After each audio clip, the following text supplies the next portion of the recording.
Hey good morning everyone, সবাই কেমন আছেন? আশা করবো সবাই অনেক বেশি ভালো আছেন। আমিও ভালো আছি। Welcome back to my another blog. I am Ritwika from Ritwika 7। আজকে সকালবেলা আবার চলে এসেছি প্রথমেই ছাদে চা নিয়ে, কারণ রোদে বসে চা খেতে খুব বেশি ভালো লাগে। তো অলরেডি মা পাপা সবার স্নান শেষ হয়ে গিয়েছে, সবাই এখন নিজের কাজে বিজি। তো আমি চা নিয়ে ছাদে চলে এসেছি, আবার পাপার জন্য চা এনেছি। আসলে আজকে তো একটু ঠান্ডা ঠান্ডা লাগছে রোদ থাকার পরও, তাই জন্যই ছাদে আসা। আর আজকে চিন্তা করছি একটু ভর্তা ভাত খাবো। তার কারণটা একটু বলি, ক্লিয়ার করি। কারণ গত কিছুদিন আগে, দুই একদিন আগে বড়দিন গিয়েছে, অনেক বেশি রিচ খাওয়া হয়েছে। তো আমার কেন জানি না এখন আর কোনো কিছু মাছ বা মাংস জাতীয় কোনো খাবার খেতে ইচ্ছে করছে না।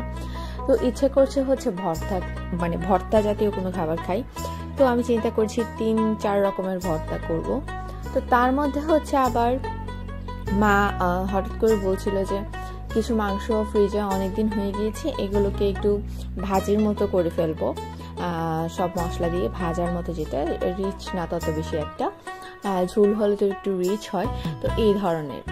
তো যাই হোক, মা রান্না করে তো আর না খেয়ে থাকা যায় না, কারণ মায়ের রান্না তো বেস্ট। আর সাথে আমার ভর্তা ভাতও আছে। তো আজকে ভর্তা ভাতেরই আয়োজন করছি, সেটাই আপনাদের সাথে শেয়ার করব। আর এখানে মা পূজার জন্য ফুল নিয়ে নিয়েছে ছাদ থেকে। আপনাদের সবার বড়দিন কেমন কেটেছে সেটা একটু আমাকে জানাবেন, কারণ আমার জানতে ভালো লাগবে যে আপনাদের বড়দিন কেমন কাটলো এবং কি কি করেছেন। আমরা তো দেখালামই কি করেছি। তো আজকে ভর্তা করার মধ্যে যেই ভর্তাগুলো করব ভেবেছি সেটা টমেটো ভর্তা, শিম ভর্তা, আর লাউয়ের খোসা দিয়ে ডাল দিয়ে একটা ভর্তার মতো। ওটাকে অনেকে চচ্চড়ির মতো রান্না করতে পারে, আমিও করি। বাট এটা যখন একটু একেবারে ভর্তা হয়ে শুকনা শুকনা টাইপের হয়ে যায়, তো সেটা ভর্তা বলাতে সেটাকে বেটার হবে। তো শিম আর টমেটো ভর্তা করার কারণ শিম আর টমেটোটা সিজনাল, তো সেজন্য আমি এটাকে বেছে নিয়েছি। আর এই খোসাগুলো মা কয়েকদিন আগে লাউ রান্না করেছিল, তো তখন খোসাগুলো আমি মাকে রেখে দিতে বলেছিলাম। তো সেজন্য ভাবলাম যে এই তিনটেই আমি করে নিই। তো প্রথমে লাউয়ের খোসাগুলোকে আমি কুচি কুচি করে কেটে নিয়েছি। আর এখানে আবার একটা প্যানের মধ্যে আমি কিছু পরিমাণের মসুর ডাল ধুয়ে লবণ দিয়ে একেবারে বসিয়ে দিয়েছি। তো যখন হালকা হালকা একটু পানিটা গরম হয়ে এসেছে, তখনই আমি লাউয়ের চামড়াগুলোকে দিয়ে নিচ্ছি, দিয়ে একটু ভালো করে নেড়ে চেড়ে দিচ্ছি। এবার এটা সিদ্ধ হওয়ার পালা। তারপরে কিভাবে রান্না করেছি বাকিটা তো পরে দেখাবো। এখানে দেখেন মোটামুটি একেবারে পানিতে শুকিয়ে এসেছে। তারপরে আবার আমি ঢাকা দিয়ে দিয়ে একেবারে ভালো করে সিদ্ধ করে নেব। তো এই যে পানিটা একেবারে ভালো করে শুকিয়ে গিয়েছে, এবার এর মধ্যে সামান্য পরিমাণে আমি হলুদ দিয়ে একটু নেড়ে চেড়ে নিচ্ছি। লবণ তো আগেই দেওয়া ছিল। আর এভাবে করে ভালো করে একটু আমি খুন্তিটা দিয়েই ভালো করে ঘেটে নিচ্ছি। এটা যেহেতু ডালের মতো না, সেহেতু আসলে ডাল ঘুটনি দিয়ে ঘুটার কোনো বিষয় এখানে নেই। জাস্ট একটু চামচ দিয়ে ভালো করে নাড়াচাড়া করলেই দেখবেন এটা একেবারে ভর্তার মতো হয়ে গিয়েছে। হালকা একটু পানি রাখবেন, কারণ পরবর্তীতে যখন আমি এটা সম্ভার দেব তখন কিন্তু আরও অনেকটা শুকিয়ে যাবে। তো সেই জন্যই, একেবারে শুকনো হলে তো আর রান্না করা যাবে না, পুড়ে যাবে, পুরো উঠবে। তো সেই জন্য একটু এভাবে করে একটু পানি রেখে দিয়েছি। তো আমি চুলাটা অফ করে দিয়েছি অলরেডি। আর এখানে কিছু পরিমাণের কাঁচা মরিচ আমি ফালি করে দিয়ে নিয়েছি একটু ঝালের জন্য। আপনারা চাইলে স্কিপ করতে পারেন, চাইলে শুকনো মরিচও ইউজ করতে পারেন, সেটা সম্বারের মধ্যে দিয়ে দিলেই হবে, প্রথমে তেলের মধ্যে দিয়ে। তবে আমি এখানে কাঁচা মরিচটা ইউজ করেছি, আমার কাছে পছন্দ এভাবে, তাই। তো আমি একটা প্যানে, সেম প্যানেই তেল দিয়ে নিয়েছি। তো এর মধ্যে কিছু পরিমাণে রসুন বাটা দিয়ে নিয়েছি। এবার এটাকে ভালো করে একটু কষিয়ে নিচ্ছি।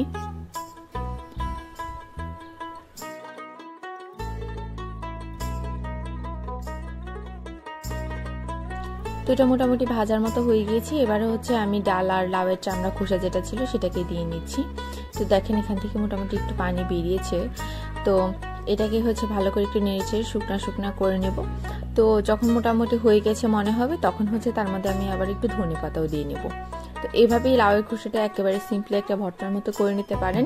তা না হলে অনেকে চচ্চড়ির মতো একটু ঝুলঝুলও রাখতে পারে, সেটাও টেস্ট হয়, যখন যেটা খেতে ইচ্ছে করে। তো আমি এভাবেই করলাম, কারণ আমার ভর্তা ভাত খেতে ইচ্ছে করছে সেই জন্য। তো এই তো রেডি হয়ে গেছে। এই পর্যায়ে আমি কিছু পরিমাণে ধনেপাতা দিয়ে নিলাম।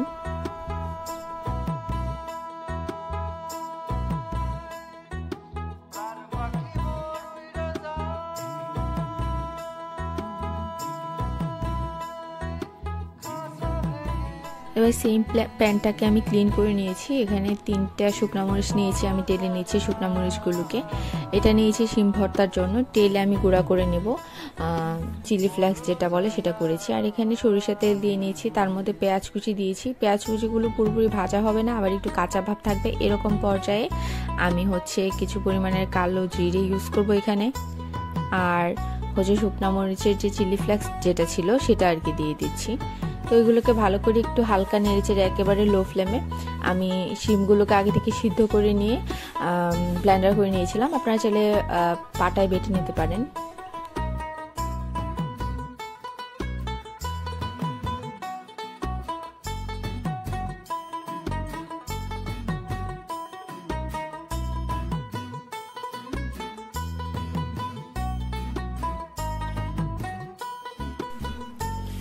তো এই যে এখানে আমি শিমের যে সিদ্ধটা ছিল ব্লেন্ডার করে নেওয়া সেটা আমি দিয়ে দিচ্ছি, দিয়ে হালকা একটু নেড়েচেড়ে তারপর নামিয়ে নিচ্ছি।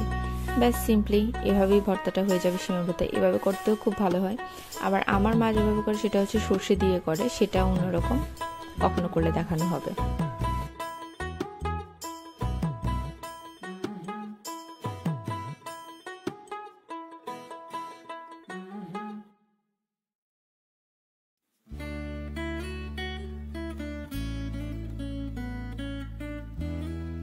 তো এই তো শিমের ভর্তা রেডি। এখানে লাউয়ের চামড়া ভর্তা আর শিমের ভর্তাটা আমি রেখে দিয়েছি টেবিলে সার্ভ করে।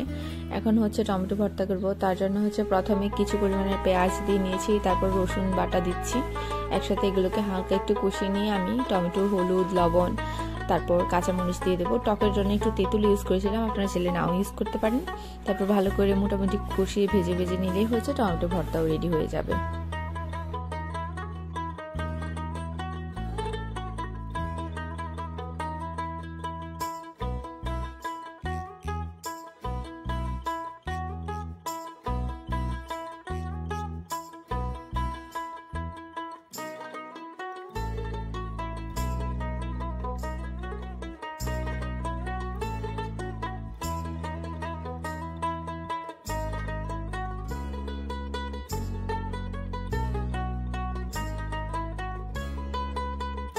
তো এই তো এখানে মা আবার মাংসটা ভাজি করে নিচ্ছে সব রকমের মশলা দিয়ে।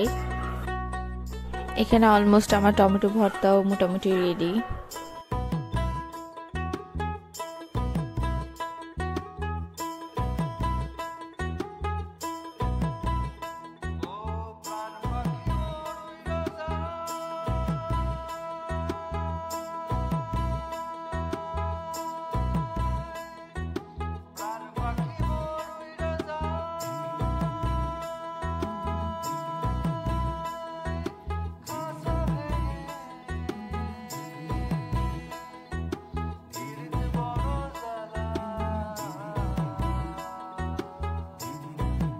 তো এই তো টমেটো ভর্তাটাও আমি রেডি করে নিলাম। তো রান্না বান্না একেবারে শেষ, ভাতও রান্না হয়ে গিয়েছে। তো এবার স্নান করে ফ্রেশ হয়ে নেব। তো আজকে চিন্তা করেছি একটু গ্রামের মতো ছাদে গিয়ে রোদের মধ্যে খেলে কেমন হয়। তো আমরা তাড়াহুড়া করে রেডি হচ্ছিলাম। আমি স্নান করে নিয়েছি, আমার বোন ওখানে ভাত বেড়ে নিচ্ছিল মাটির থালাতে। তো তাড়াতাড়ি করে রেডি হয়ে নিয়েছিলাম, ভেবেছিলাম যে ত্রিপ ঘুমাচ্ছিল, তাড়াতাড়ি করে ছাদে চলে যাই ও দেখার আগে। কিন্তু হঠাৎ করেই ত্রিপ উঠে গিয়েছে ঘুম থেকে। তো কি আর করবো, তারপর ওই কোলে নিয়ে আমি রান্নাঘরে একেবারে চলে এসেছি। এসে দেখি যে সাত্বিকা ভাত বাড়ছে। তো এই তো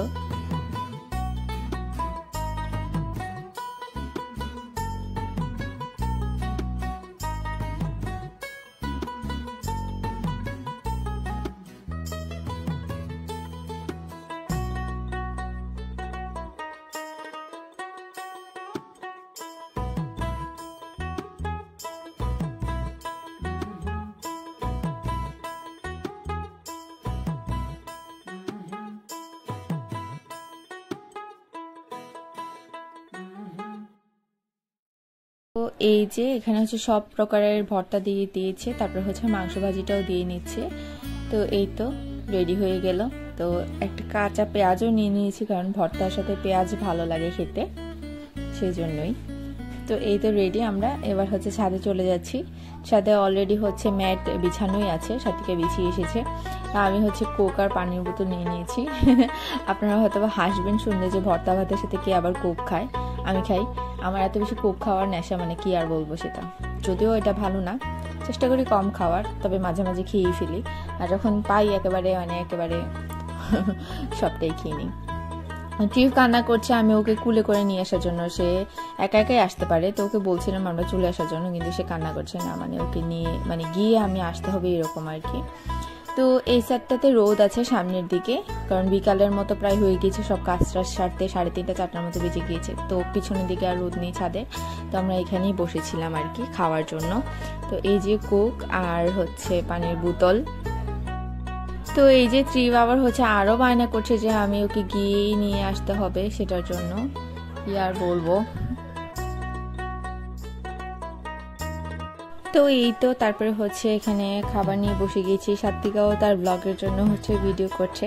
আচ্ছা, যারা আমার ভিউয়ার্স আছেন, আমার বোনের চ্যানেলটাও চাইলে ভিজিট করতে পারেন। ওর চ্যানেলের নাম হচ্ছে দ্য স্টোরি টেলার সাত্বিকা। তো ওখানে হচ্ছে সব ধরনের রান্নার ব্লগ থাকবে, র্যান্ডম, মানে যখন যেটা ওর ইচ্ছা হবে সেরকমই আর কি। তো চাইলে সেটাও চেক আউট করতে পারেন। তো এখানে আমরা বসে গিয়েছি, বসে বসে আসলে অনেক গল্প করছিলাম, কারণ অনেক বেশি ইদানিং আমরা দাদুর বাড়িটা মিস করছি। কারণ প্রায় 5-6 বছর মতো হয়ে যাচ্ছে যে গ্রামে যাওয়া হয় না। দাদুর বাড়ির সেই পরিবেশ সব কিছুকে অনেক বেশি মিস করি আমরা। তো সেটাই একটু হচ্ছে একটু নিজের মনকে হচ্ছে একটু বুঝ দিচ্ছি, ছাদে বসে রোদে খেয়ে খেয়ে অনেক গল্প করছিলাম যে আমরা দাদুর বাড়িতে কিভাবে সকালবেলা দিদিমা আমাদেরকে হচ্ছে ব্রেকফাস্ট বানিয়ে দিত, তারপর আমরা উঠানে বসে খেতাম। আমাদের দাদুর বাড়িটা খুব বেশি সুন্দর ছিল, কারণ অন্যান্য গ্রামের মতো ছিল না যে আশেপাশে অনেক বেশি গিজা বিজা বাড়ি, এরকম না। একেবারে আমরা একা একাই ছিলাম, বিশাল বড় বাড়ি, সারাক্ষণ এদিকে ওদিকে দৌড়াতাম। দাদু সারাক্ষণ কাজ করতো, ফুলের গাছ লাগাতো, তারপর সকল প্রকার হচ্ছে ফলের গাছ, সবজির গাছ, অনেক কিছু, সবকিছু করতো, সবকিছু একা একাই করতো, সারাদিন করতো। আমার মায়েরও সেই অভ্যাসটাই রয়ে গিয়েছে, গাছ নিয়ে বেশি কাজ করা বা গাছের সাথে বেশি টাইম স্পেন্ড করা। তো এই আর কি। আর হচ্ছে আরো অনেক কিছু, গ্রামের অনেক স্মৃতি। আসলে এতগুলো বছরের স্মৃতি মানুষ চাইলেই হুট করে ভুলে যেতে পারে না। আর মানুষ বলে যে হ্যাঁ ভুলে গিয়েছি, কিন্তু আসলে কেউ কিছুই ভুলে না, সবার সবকিছু মনে থেকে যায়। হয়তোবা সময়ের কারণে মানুষ সময় দিতে পারে না বা যেতে পারে না, মানুষের সিচুয়েশন লাইফে এক এক সময় এক একটা আসে, তো সেরকমটাই আর কি। এইগুলোই গল্প করছিলাম। তো এই করতে করতে মারও খাবার খাওয়া হয়নি, তো মাও পরে ছাদে চলে এসেছিল খাবার নিয়ে, সাথে পিছে পিছে ট্রিপও এসেছিল আবার। তো এই তো খুব ভালো কাটলো আজকের দিনটা। তো আমার ব্লগগুলো কেমন লাগছে অবশ্যই আপনারা সবাই জানাবেন। আমার ব্লগগুলো যদি ভালো হয়ে থাকে তাহলে অবশ্যই সাবস্ক্রাইব করবেন, লাইক করবেন, আর বেল আইকনে প্রেস করতে ভুলবেন না। কমেন্ট তো অবশ্যই করবেন, সবাই আমাকে কমেন্ট করে জানাবেন আমার ব্লগগুলো কেমন লাগছে। আর আমার ব্লগগুলো যদি ভালো লেগে থাকে তাহলে অবশ্যই ফ্যামিলি এবং ফ্রেন্ডসদের সাথে শেয়ার করবেন। আর নেক্সট ব্লগ দেখার জন্য আপনাদের সবাইকে আমন্ত্রণ রইল। টিল দেন সবাই অনেক বেশি ভালো থাকবেন, সুস্থ থাকবেন। আবার দেখা হবে নেক্সট ব্লগে। টাটা।